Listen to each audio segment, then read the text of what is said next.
The Action Bible, God's Redemptive Story.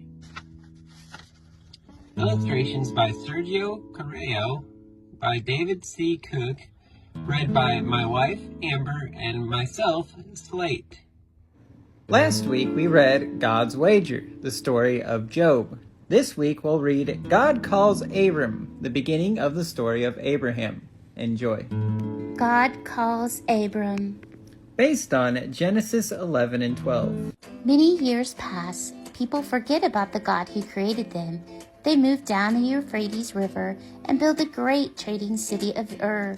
Ur is a land of plenty, with plenty of different gods, but the one true God speaks to a young man named Abram. Abram, why are you out here in the middle of the night?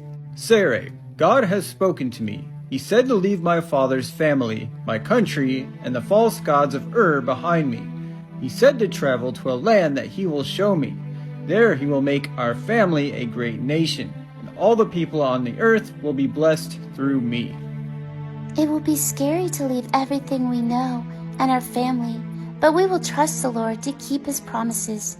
How do you think your father will take the news? Not well. Abram can't leave me behind in my old age. And Lot, you're his nephew. Since your father is dead, it's Abram's responsibility to take care of you too. We're going with him. Abram obeys God by leaving Ur, but he disobeys by not leaving his old life behind him. His father, Terah, comes along, bringing his idols with him.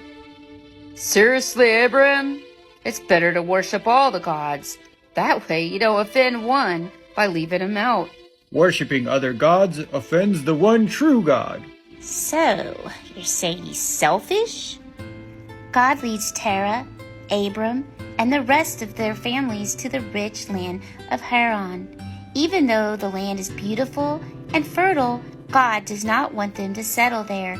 But Terah loves the new land and wants to retire there. Out of respect for his father, Abram stays in Haran, putting off his pursuit of God's promises. One day, Terah dies.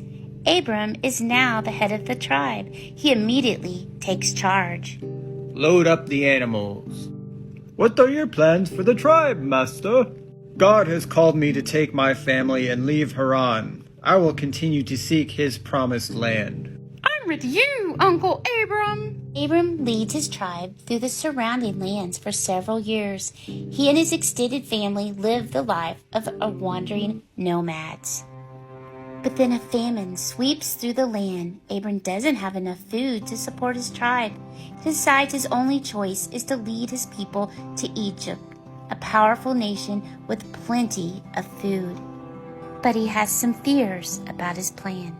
Sarai, you are the most beautiful woman I've ever seen. I'm afraid that when Pharaoh sees you, he will fall in love with you. Since I'm your husband, he'll kill me so that he can marry you. We must pretend to be brother and sister. That sounds very unlikely, but I'll do what you ask. But Abram's prediction comes true. Pharaoh falls for Sarai's loveliness. Thinking Abram is her brother, Pharaoh gives him lots of money and gifts and asks Sarai to be his wife. Before Pharaoh can marry her, God intervenes to save his chosen family. Plagues! God strikes the Egyptians with disease, so they'll let Abram and Sarai go in peace. They give Abram food and money and send him and his family on their way.